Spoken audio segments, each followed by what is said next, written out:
Seja muito bem-vindo, seja muito bem-vinda. Eu sou o Hugo e eu ajudo advogados a terem êxito em suas ações em juizados especiais.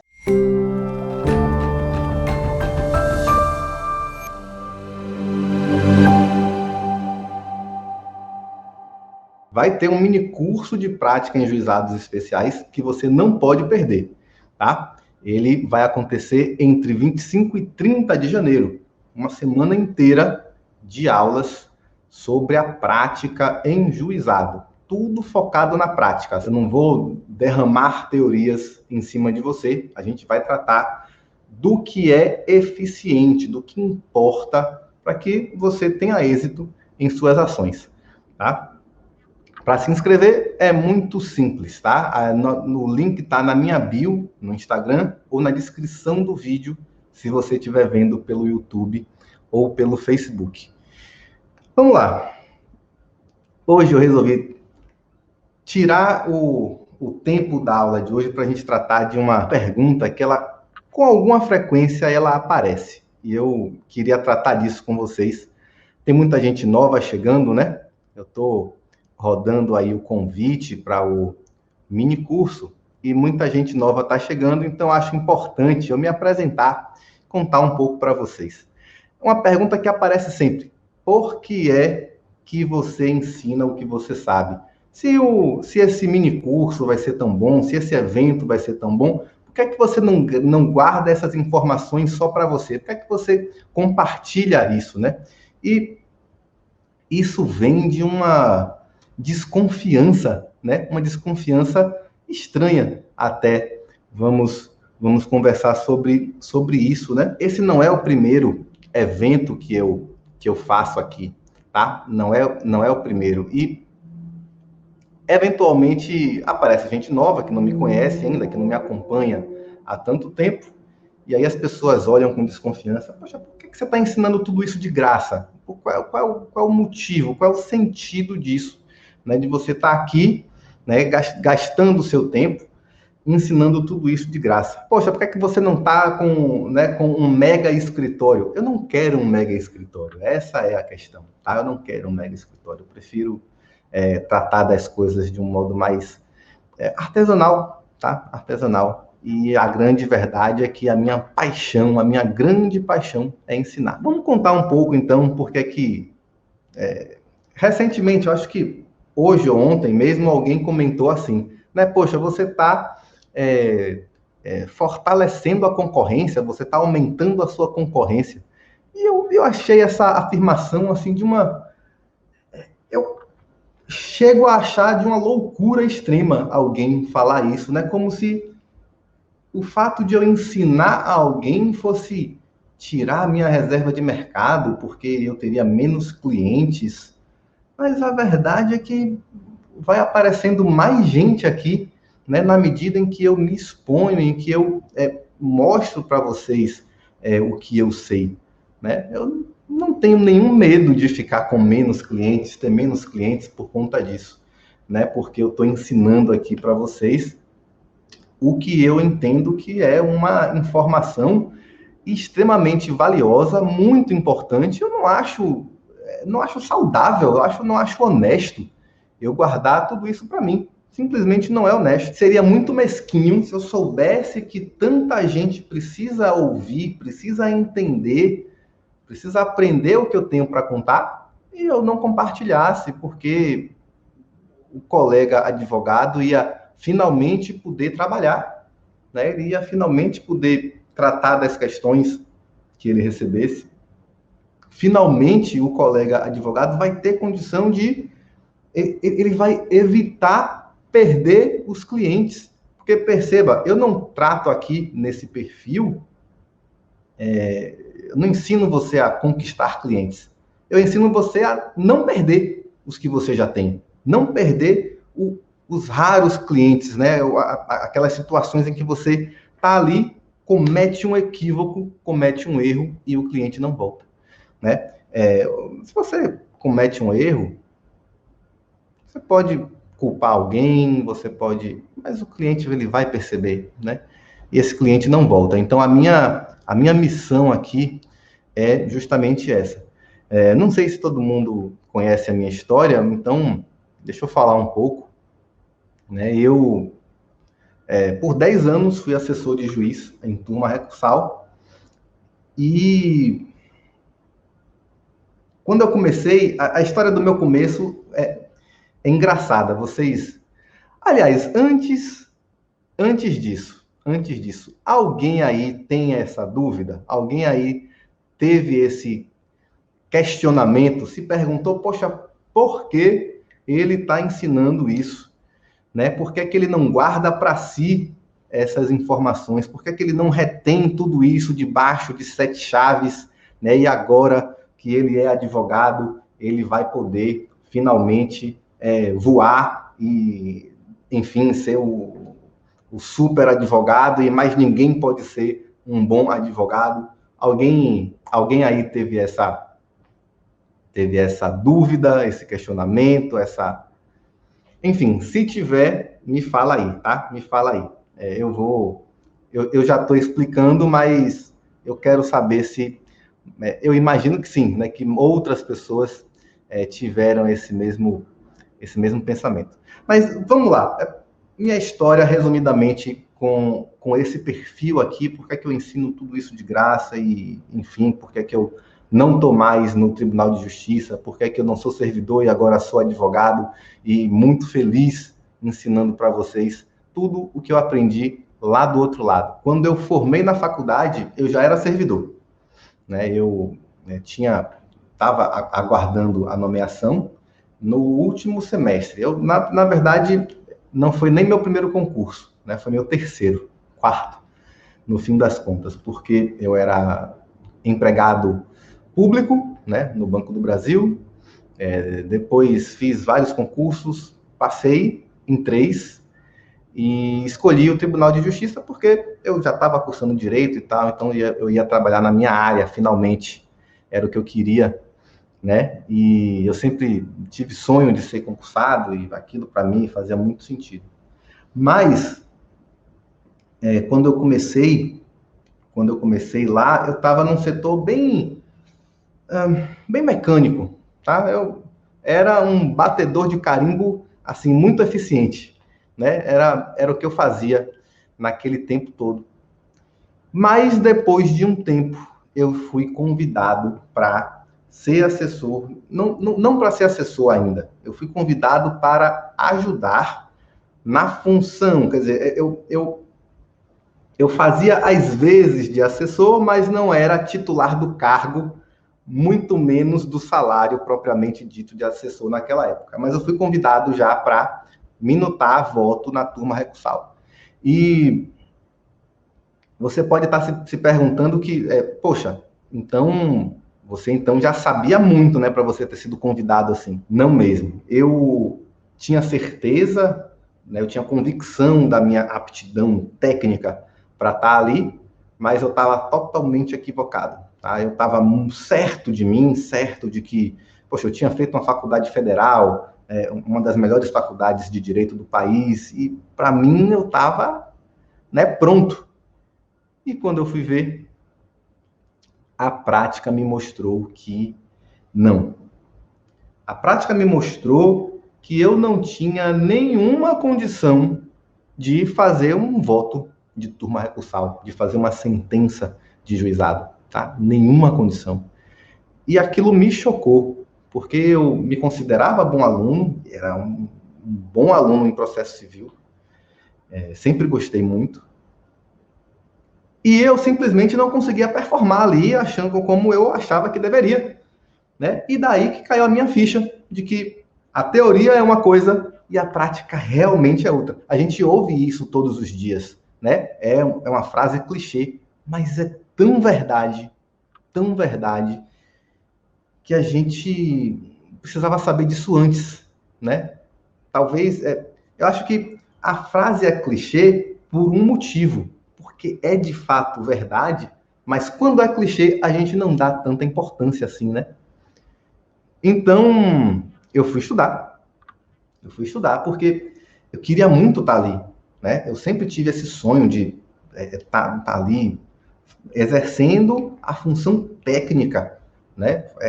A técnica jurídica, para mim, era muito importante, era o que eu queria, sempre quis. Eu entrei na faculdade para aquilo. E quando eu finalmente cheguei, eu travei. Eu travei porque eu não sabia. Eu tinha muita teoria, mas eu não sabia usar o que eu sabia. Né? Eu tinha um conhecimento que eu não sabia aplicar ali. Era tudo muito confuso, né? Muita coisa para administrar de uma vez só. E aí eu fui estudar, porque eu não queria sair dali. Eu tinha alcançado meu sonho ali.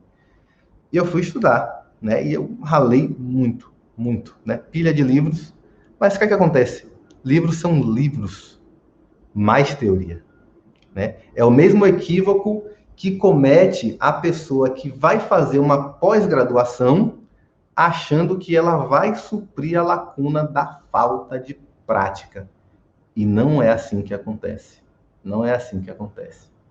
Não é isso que acontece, né? A pós-graduação, ela vai te trazer mais teoria. Ler livros vão trazer para você, os livros vão trazer para você mais teoria. E eu não precisava de mais teoria, eu já tinha uma teoria muito boa. Eu precisava de prática. E eu não sabia onde encontrar aquilo. Só que eu tinha uma vantagem, né? Eu estava ali. Você sabe por que eu fui convidado para a turma Recursal? Porque era um mutirão. Qualquer braço ali servia. A gente tinha um enorme galpão, um enorme galpão. Era uma cena assim, acho que vocês nunca devem ter visto algo parecido, não. Era um galpão gigantesco, com parece que uma caçamba, que um caminhão jogou os processos lá. Essa foi a cena que eu vi quando eu cheguei nesse mutirão. E eu fui convidado para esse mutirão, né? Mesmo sem prática nenhuma, muita teoria, mas nenhuma prática, porque precisavam de gente. Era um mutirão, qualquer pessoa disposta servia. E a minha disposição para o trabalho, isso aí já era conhecido. Então eu cheguei lá, crente que ia dar resultado e travei. Mas, sendo um mutirão, tinha muitas pessoas lá, inclusive muitos juízes, muitos juízes. Juízes a quem eu tenho uma gratidão hoje, quero expressar aqui, inclusive, a minha gratidão.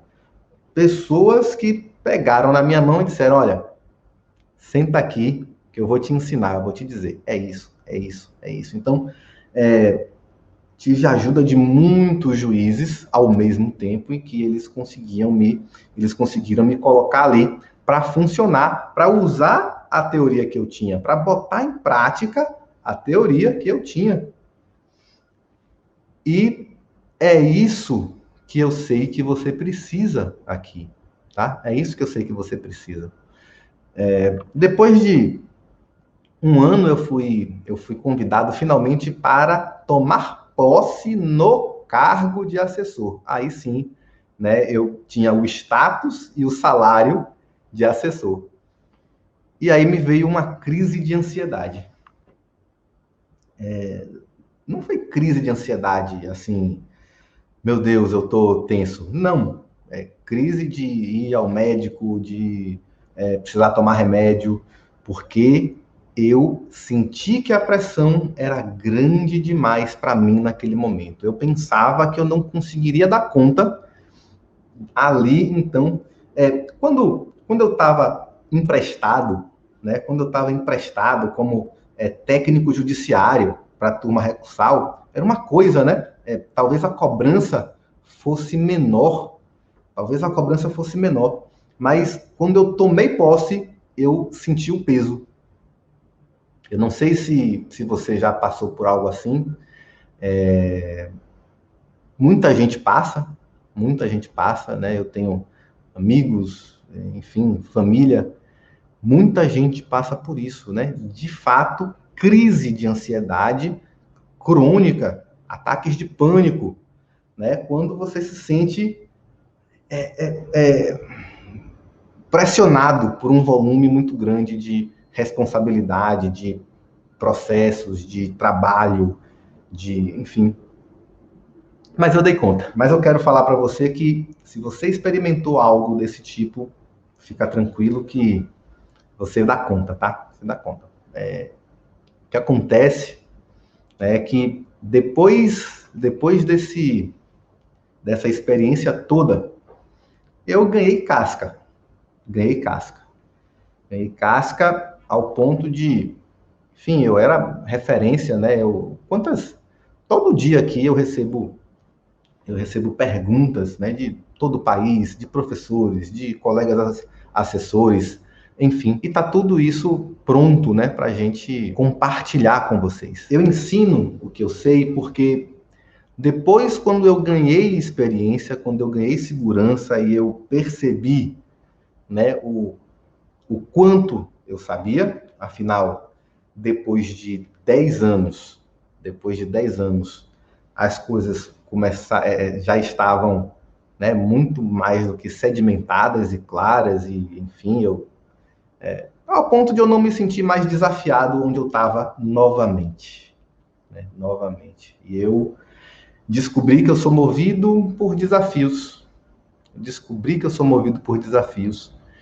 E olha só, hoje eu nem estou mais lá por opção. Mas, ainda enquanto assessor, eu topei com muitos advogados, todos desesperados mesmo, tá? Eu queria usar um eufemismo aqui, mas não faz sentido. Advogados desesperados, querendo defender os interesses de seus clientes e sem saber o que fazia. Poxa, como é que eu faço a impugnação a essa decisão? Né? Não tem agravo nos juizados? Como é que faz? Como é que eu resolvo isso? E, enfim, às vezes eu podia ajudar, às vezes era o processo de um amigo, né? E logicamente aí eu não estava naquele processo, não era processo do gabinete que eu integrava, enfim, né? Então eu podia ensinar, olha, você faz assim, você faz assado. Mas muitas vezes eu estava atendendo o advogado e eu estava vendo que o advogado ia cometer um equívoco. Ou pior, eu testemunhei o erro acontecendo na minha frente, na sustentação oral, ou enfim, né, com uma petição que não resolvia o problema que precisava resolver. Não daquela forma, não daquele jeito, não com aqueles argumentos, às vezes com a prova desnecessária. E eu não podia, né, evidentemente, orientar o advogado, né, não poderia orientar o advogado de uma das partes em detrimento da outra, e me sentia muito mal com isso. Sentia muito mal com isso, porque eu tinha essa oportunidade de ajudar alguém e eu não podia, né? Enfim, é lei, não seria justo também. Mas para mim ali naquele momento, aquilo me feria muito. E aí eu criei um perfil no Instagram, meio que sem saber direito o que eu queria, né? Criei um perfil no Instagram, no YouTube, no Facebook, e eu tinha muita vergonha de gravar vídeos, eu ficava muito tenso. Caramba, eu acho que eu passava 2 dias para gravar um vídeo de 1 minuto.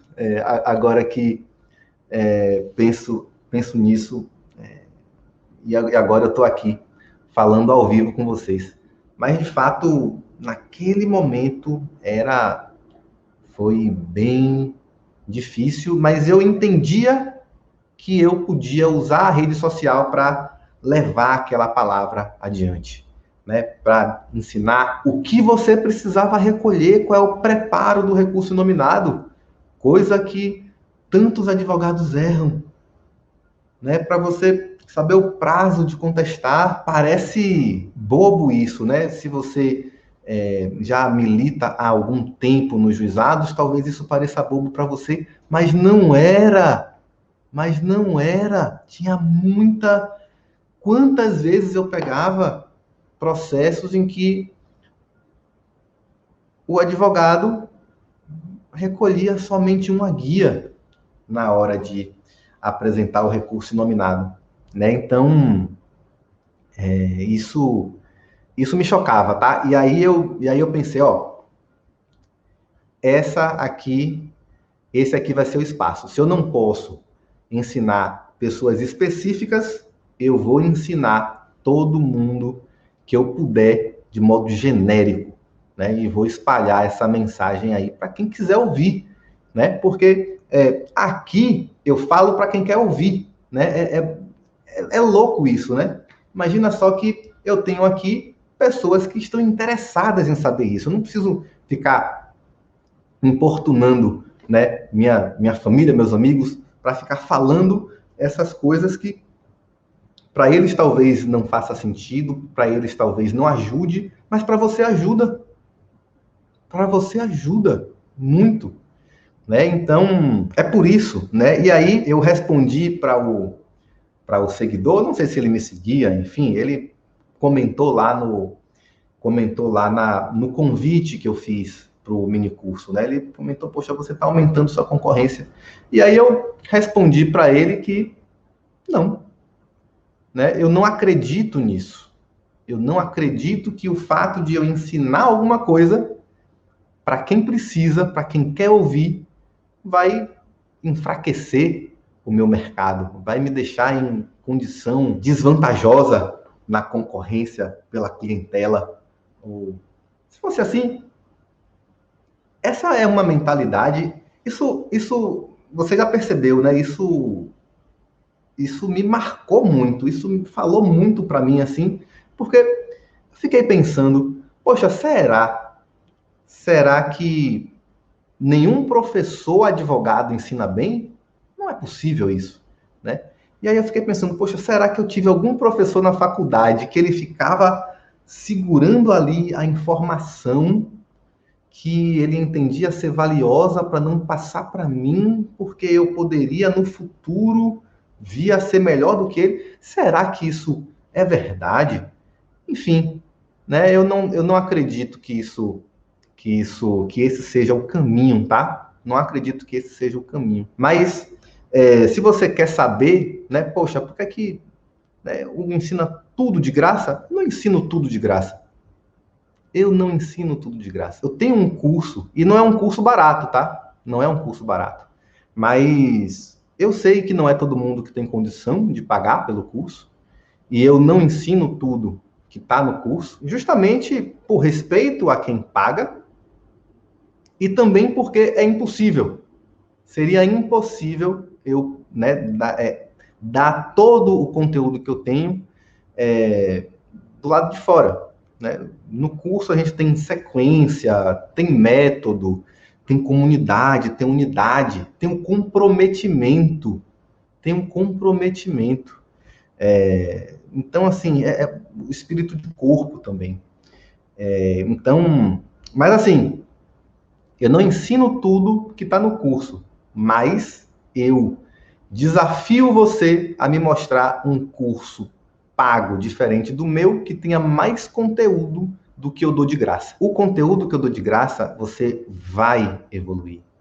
Você vai evoluir até o ponto em que você vai achar que deve se aprofundar mais, e aí você já vai estar pronto. E, eventualmente, se você quiser, você vai participar do meu curso completo. Mas eu não acho que eu perca nada. Muito pelo contrário. Muito pelo contrário. Eu não perco nada por ensinar de graça aqui para vocês, tá? O que eu posso ensinar, o que dá para ensinar. Ninguém fica mais pobre, né? Eu falei isso, mas essa imagem me veio forte na cabeça de como a ideia, o conhecimento, a informação, elas podem causar uma revolução na sua vida, né? Às vezes, um pedaço, um fragmento de informação, ele pode transformar, pode mudar a sua vida. A história talvez já seja conhecida sua, mas deixa eu falar aqui, que essa imagem me veio aqui na cabeça. A história de um transeunte, né? Uma pessoa, um homem que cruzava uma estrada e ele tinha com ele um saco de maçãs. Ele encontrou uma pessoa na estrada, dividiu com a pessoa as maçãs que ele tinha. Então, ele saiu com menos maçãs do que ele tinha, e a pessoa saiu com mais maçãs do que tinha, porque afinal ela não tinha maçã alguma.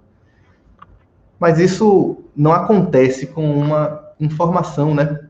Isso não acontece com conteúdo. Com informação, se eu divido com você a informação que eu tenho, não diminui a informação que eu tenho, né? Eu continuo com a mesma quantidade e digo mais. Na verdade, eu saio com mais informação, porque sempre que eu ensino alguma coisa, eu aprendo mais. É incrível isso, tá? Cada vez que eu ensino, eu aprendo mais. E por isso, eu tenho como missão ensinar de graça também, por que não? Por que não? Tá? Lógico que não dá para a gente aplicar um método do lado de fora de um curso, não dá para a gente aplicar um programa de meses do lado de fora, mas a gente ensina a quem quer, tá? Ensina a quem quer. Um grande professor meu, ele fala andar com quem quer andar, correr com quem quer correr e parar com quem quer parar, né? Então, aqui eu consigo filtrar exatamente quem quer o quê, quem não quer, quem está afim de saber enfim, eu posso falar de juizados aqui o dia todo, né? A noite toda. Então, vamos lá. Além disso, eu penso que o mundo retribui. O mundo retribui. É que, na verdade, eu entendo que o universo retribui multiplicado, tá? Tudo que você oferece. Inclusive, mas não entenda isso também como uma licença para você só dar, tá? Os extremos são muito perigosos. Ou você só oferecer apoio, oferecer informação, oferecer ajuda e você não levar nada em troca. Outra coisa é você também só pedir. Você também só pedir é terrível, né? Os dois extremos têm consequências gravíssimas. Se você é uma pessoa que só dá, você vai se envolver numa relação abusiva, né? Que uma pessoa vai realmente só extrair tudo que você tem e nunca contribuir em nada, né? Para melhorar a sua vida, né? Nenhum apoio, nenhuma ajuda. E se você é a pessoa que só pede, em um momento você vai ver que todo mundo vai sumir, tá? Você vai ver que todo mundo vai sumir. Em algum momento as pessoas vão se afastar de você, até sem perceber, sabe? Você sempre vai precisar de alguém e você sempre vai poder ajudar alguém. Sempre vai poder. Gente, tudo isso aqui, né? Falando de conteúdo de graça, se é bom, se não é, eu quero desafiar mais uma vez essa máxima, né, do se é tão bom assim, por que é que você dá? E quero oferecer para vocês uma mentoria gratuita, que é justamente para ajudar mais ainda você, ajudar muito mais você, ajudar da forma que eu posso. Precisa ser um caso concreto que você tenha, tá? Eu quero participar disso com você. Se você tiver um caso concreto, tá com dificuldade, alguma questão, enfim, eu faço isso com meus alunos, né? E quero uma vez por mês, 2 vezes por mês, tá? Fazer isso aqui também, né? Trazer para vocês uma questão concreta. Se você está com um grande desafio num processo seu, você não sabe para onde ir, não sabe o que fazer, eu quero que você me mande, que você preencha uma aplicação. Essa aplicação, ela está no grupo do Telegram, tá? Lá nesse grupo você vai encontrar um cadastro, um formuláriozinho para você preencher. Eu quero o seu nome, quero o seu telefone e quero detalhes do desafio que você está vivendo. Olha, é um processo de execução, tem uma audiência, não sei o que é que eu vou fazer, estou com dificuldade nisso, naquilo. E, enfim, e aí, se você for né, um sortudo, nessa semana de aquecimento para o minicurso, a gente vai fazer isso, né, com mais frequência. Mas eu vou fazer assim, uma vez por semana, uma vez a cada 15 dias, tá? Sempre. E aí a gente vai marcar uma live aqui no Instagram ou no YouTube. No YouTube é mais interessante porque a gente consegue compartilhar a tela, consegue fazer muita coisa, tá? Você só precisa concordar, tá? Que a gente faça isso ao vivo. Logicamente, a gente vai ocultar os nomes das partes, dados que possam identificá-la, mas a gente vai tratar aí do desafio junto com você, tá bom? Se você estiver necessitando aí, tá? Totalmente gratuito, a gente resolve aí esse seu problema. Beleza? Beleza? Então, tudo isso aqui é para mostrar como é que, enfim, não machuca ninguém dividir informação. Tá bom? Meus amigos, foi um prazer estar com vocês. E, enfim, pode compartilhar esse formulário aí com quem quiser, tá? Enfim, não tenho como garantir que vou atender todo mundo, né? Eu já recebi foram nove aplicações, tá? Mas vão mandando aí. Ok? Foi um prazer, amigos. E não deixem de se inscrever. Se você já participou de algum evento meu, se inscreve nesse mini curso. É uma coisa completamente diferente do que você pode estar imaginando, tá? Se inscreve no mini curso que vai valer a pena. Link na bio do Instagram e na descrição do vídeo do YouTube. Ok, amigos? Um abraço, boa noite. Até mais. Tchau, tchau. Primeira coisa é achar bens do devedor, tá? Aí você pode usar os sistemas JUDE. Além disso, buscar bens dos sócios, tá? Então, vai na junta comercial, descobre quem são os sócios e aí você vai, então, buscar bens dos sócios, tá? É uma possibilidade também. Você tem condição de, na junta comercial, descobrir quem são os sócios e aí você inclui eles na execução, tá? Hoje, né, quando você ia alcançar os bens do devedor, dos sócios, desculpe, os bens dos sócios com a ação já em curso no juizado, você não tinha um procedimento muito detalhado, muito firme na lei, né, de como é que você ia fazer isso. Hoje, o CPC está aí, o incidente de desconsideração da personalidade jurídica, e ele é aplicável nos juizados. Então, é uma chance que você tem, tá, Bartira, de buscar aí, se a empresa não tem bens, tá, buscar os bens dos sócios. Essa é uma possibilidade. Para evitar isso, assim, em ações futuras, o que você pode fazer também é ver, normalmente, se a gente está tratando de juizado aqui, eu não sei se é o caso, mas 90%, 80% das ações de juizado, relação de consumo, né? E normalmente você tem mais que um ofensor, você tem mais que uma pessoa responsável por sanar o dano, né? Então, é sempre bom, sempre que houver mais de uma pessoa, você incluir, tá? Mais de um réu. Sempre bom. Todo mundo que inclui a cadeia de fornecedores, porque assim, se um quebra, some, desaparece, enfim, tenta se esquivar do pagamento de alguma forma, você também já tem isso aí a mais, tá?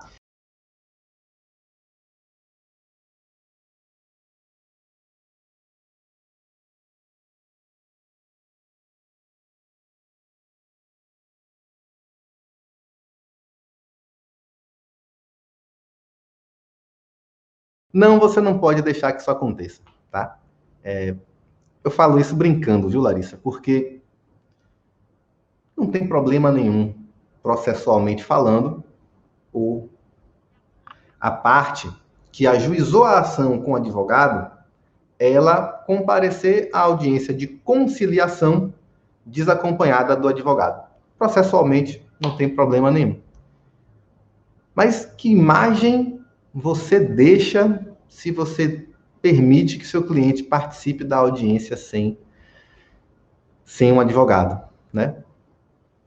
Essa para mim é a pior das questões, porque você pode até orientar, você pode orientar a parte e preparar ela para ela não fazer um acordo prejudicial lá. Você pode até, a depender da situação, né? Se tem um pedido só, né? Você pode cuidar para que ela não faça um acordo prejudicial. Deixa eu tirar aqui. Mas a imagem que você passa para o cliente é de que sua presença é desnecessária.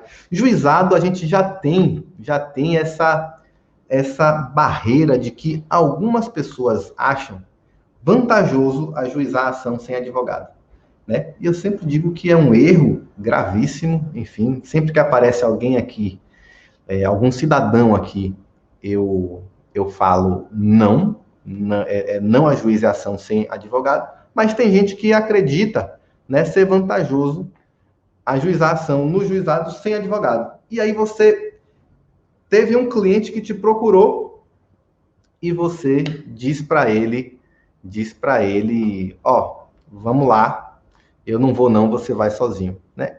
A impressão que você passa é que, novamente, a sua participação é desnecessária naquela ação. Então, eu recomendo que você vá ou mande um parceiro, um colega, enfim, mas não deixe ele ir sozinho. Até porque a gente tem um risco aí. Já vi muitas conciliações sendo firmadas, conciliações prejudiciais, porque a parte estava na audiência sem advogado.